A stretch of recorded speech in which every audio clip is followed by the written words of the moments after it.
देशात बेरोजगारी, महागाई आणि सोशल मीडियावरच्या राजकारणाच्या गदारोळामध्ये आता एक नवीन डिजिटल पक्ष हा चर्चेचा विषय ठरतोय। नाव आहे कॉकरोच जनता पार्टी। सुप्रीम कोर्टाचे सरन्यायाधीश सूर्यकांत यांच्या कथित झुरळाच्या टिप्पणीवरून सोशल मीडियावर संतापाची लाट उसळली आणि एका मराठी तरुणाने थेट उपरोधिक पक्षाची घोषणा केली। विशेष म्हणजे अवघ्या काही तासांमध्येच या पक्षाची तब्बल 1 मिलियनपेक्षाही अधिक तरुण फॉलोअर्स सुद्धा जोडले गेलेले आहेत आणि धक्कादायक बाब म्हणजे त्यांचे मिलियन फॅन बेस असलेले ट्विटर अकाउंट सस्पेंड सुद्धा झालं। नेमकं काय आहे हे सगळं प्रकरण पाहूया स्पेशल रिपोर्ट। कॉकरोच जनता पार्टीची देशभरात चर्चा। सिस्टम तेरी खराब मेरी बदली ना सोच, मैं भी कॉकरोच। बीजेपीच्या इंस्टाग्राम अकाउंटला सीजेपीचा ओव्हरटेक। वेगानं लोकप्रिय झालेलं ट्विटर अकाउंट त्वरित सस्पेंड। सीजेपीचा प्रवास तात्पुरता की तरुणाईचा उद्रेक वाढणार?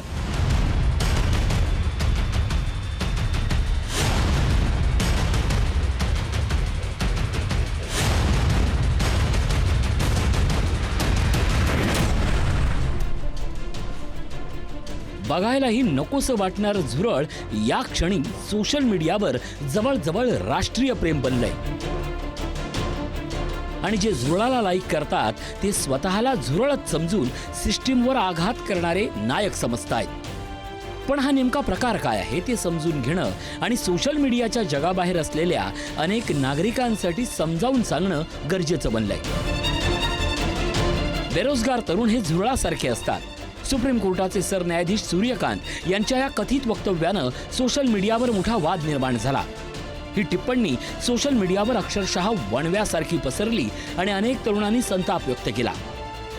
वाद वाढल्यानंतर सरन्यायाधीशांनी स्पष्टीकरण देत ही टिप्पणी बनावट पदव्यांच्या जोरावर व्यवस्थेत घुसखोरी करणाऱ्यांसाठी होती, प्रामाणिक बेरोजगार तरुणांसाठी नव्हती असं स्पष्टही केलं। मात्र तोपर्यंत सोशल मीडियावर या प्रकरणाची जोरदार चर्चा सुरू झाली होती। कॉकरोच जनता पार्टी या नावानं सोशल मीडियावर उपरोधिक टिप्पणी करणारा एक मंच देशातल्या तरुणाईला मिळाला।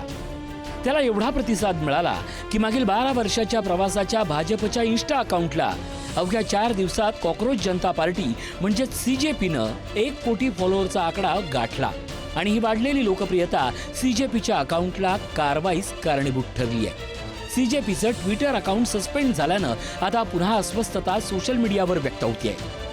हेलो एवरीबॉडी, जिसका डर था वही हुआ। पहले इन लोगों ने हमारा अकाउंट हैक करने को ट्राई करा, जब इनसे हैक नहीं हुआ तो अब इन्होंने हमारा ट्विटर हैंडल इंडिया में बंद कर दिया है, बैन कर दिया है। आप सभी लोग देख सकते हैं ट्विटर पर जाकर कि हमारा कॉकरोच जनता पार्टी का ऑफिशियल ट्विटर हैंडल अभी इंडिया में नहीं दिख रहा है किसी को भी। तो मैं चाहता हूँ आप लोग सब आवाज़ उठाएं और आप लोग पूछे ये अकाउंट हैंडल क्यों बैन किया गया, इससे ऐसा क्या लिखा था। हमने तो कोई गलत चीज़ नहीं लिखी थी, हम तो खाली रेजिग्नेशन मांग रहे थे मिनिस्टर का। वो स्टूडेंट ने सुसाइड की तो उसके बदले हम कुछ अकाउंटेबिलिटी चाहते थे और बदले में इन्होंने हमारा अकाउंट डीएक्टिवेट कर दिया। तो ये कहाँ की डेमोक्रेसी है? आप सभी ये सवाल पूछो।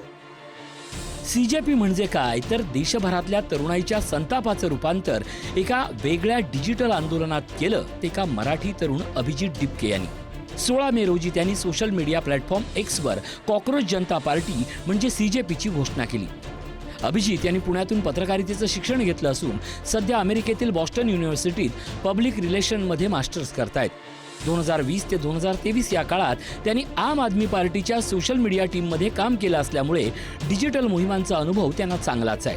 विशेष म्हणजे अपक्ष निवडणूक लढवण्यासाठी नाही तर सिस्टीमवर उपरोधिक भाष्य करण्यासाठी तयार करण्यात आल्याचं सांगितलं जात आहे आणि पक्षात सामील होण्यासाठी अटीही तितक्याच हटके आहेत। अधिकृतपणे बेरोजगार असणं, 24 तास ऑनलाईन राहण्याचं व्यसन असणं, प्रोफेशनल पद्धतीनं सिस्टीमवर राग काढण्याची क्षमता असणं। सीजेपीच्या या वाढत्या लोकप्रियतेवर आणि थेट राजकीय यंत्रणेला आव्हान देण्याच्या भूमिकेमुळे राजकीय वर्तुळातून संमिश्र प्रतिक्रिया उमटतायत। अशा अनेक अकाउंट्स ओपन झाले, परंतु या देशाची जनता ही देशाचे सन्माननीय प्रधानमंत्री नरेंद्र मोदीजी यांच्या पाठीशी खंबीरपणे उभी आहे आणि या देशाच्या जनतेने election after election, state after state ज्या प्रकारचा कौल या देशाच्या जनतेने दिलेला आहे, या अशा प्रकारच्या सर्व फेक नरेटिव्ह शॉप्सला देशाचीच जनता उत्तर देते। त्यामुळे आम्हाला त्याची उत्तर द्यायची आवश्यकता नाही। इतक्या लाखोच्या संख्येने भारतीय काँग्रेस पार्टीला हे समर्थन मिळत आहे, याचा अर्थ या देशामध्ये मोठ्या प्रमाणामध्ये तरुण बेरोजगार आहेत, अस्वस्थ आहेत, चिंतेत आहेत. त्यांना भारतीय जनता पक्षापासून अपेक्षाभंग झालेला आहे. त्याच्यामुळे कॉंग्रेस पार्टीला समर्थन मिळत आहे. हे या देशाचं दुर्दैव आहे. न्यायमूर्ती सारख्या घटनेचा ज्यांना अधिकार आहे त्या माणसांनी त्यांना कॉक्रोच म्हणणं हे मला वाटतं अत्यंत गैर आहे. तो त्या युवकांचा अपमानही मी मानतो. म्हणून युवकांचा संताप हा झालेला संताप हा असा तसा नाही झालेला. तुम्ही त्यांच्या अधिकार आणि त्यांच्या ताकदीला दिलेलं ते आव्हान आहे. म्हणून आज जर तुम्ही पाहिलं ही काँग्रेस पार्टी वगैरे ज्यांनी काढली त्यांचे इतक्या मोठ्या प्रमाणात फॉलोअर यासाठी व्हायला लागलेले आहेत की त्यांचा उद्रेक ते त्या माध्यमातून दाखवत आहेत. या पक्षाचा जाहीरनामाही सध्या सोशल मीडियावर मोठ्या प्रमाणात व्हायरल होतोय. सरन्यायाधीशांना निवृत्तीनंतर राज्यसभेचं पद न देणं, महिलांना संसद आणि मंत्रिमंडळात 50% आरक्षण, पक्षांतर करणाऱ्यांवर 20 वर्षाची बंदी, तसंच मीडिया हाऊसवर कारवाईसारखी आश्वासनं या जाहीरनाम्यात देण्यात आली आहेत. या डिजिटल आंदोलनाची दखल आता राजकीय नेत्यांनी घेतली आहे. तृणमूल काँग्रेसच्या खासदार महुआ मोइत्रा आणि कीर्ती आझाद यांनी सोशल मीडियावर मजेशीर प्रतिक्रिया देत या मंचाचं कौतुक केलंय. याच पार्श्वभूमीवर राज्यभरातील तरुणाईची मतं देखील आम्ही जाणून घेतली. मला तरी बेसलेस वाटतं की based on social media and technical marketing सेटअपवरती नसतं. आजकालचं युग खूप सिलेक्टिव्ह आणि ऑथेंटिक आहे. They cross check whatever is going on. Real life and real लाईफमध्ये डिफरन्स आहे. ऑटोमेशन बोट नावाचा एक प्रकार असतो. त्याच्या मागे जे युजर्स असतात ते रिअल नसतातच.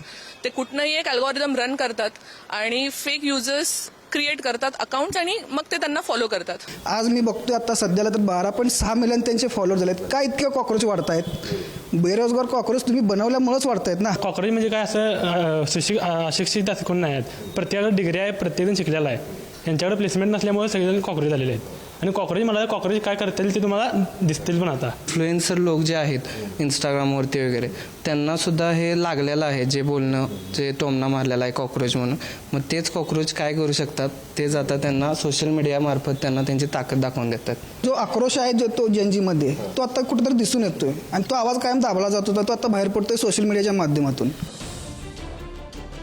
दरम्यान काही जण या पक्षाकडे केवळ मीम संस्कृती म्हणून पाहत असले तरी अनेकांच्या मते बेरोजगारी, महागाई आणि व्यवस्थेविरोधातील तरुणांच्या वाढत्या असंतोषाचा हा डिजिटल उद्रेक आहे. आणि याबद्दल आम्ही सोशल मीडियाच्या तज्ज्ञांचंही मत जाणून घेतलं. माझ्या मते हा एक केवळ फंडा आहे सवंग लोकप्रियतेचा. मी पण बघतोय गेले 3-4 दिवस ज्या प्रकारे ते ऑपरेट करतायत. आणि आज कालपासून अभिजितने सांगायला सुरुवात केलंय की तुम्ही आता बीजेपीला अनफॉलो करा, ब्लॉक करा किंवा काय वगैरे असं. तर एक विशिष्ट उद्दिष्ट समोर ठेवून त्याने हे केल्याचं दिसतंय. मला तर हा केवळ सवंग लोकप्रियतेचा एक भाग वाटतो. त्याच्या पलीकडे काही त्याचं महत्व वाटत नाही. कॉक्रोच जनता पार्टी ही फक्त सोशल मीडियावरील गंमत आहे की तरुणांच्या असंतोषाचं प्रतीक, यावर आता चर्चा सुरू झाली आहे. त्यावर सोशल मीडिया अकाउंट बॅन करून नेमकं काय साध्य होणार हा प्रश्न आहेच. पण तरी देखील एका वक्तव्यानं पेटलेला हा डिजिटल अस्वस्थतेचा विषय आज राष्ट्रीय प्रश्न बनलाय एवढं मात्र नक्की. ब्युरो रिपोर्ट, पुढारी न्यूज.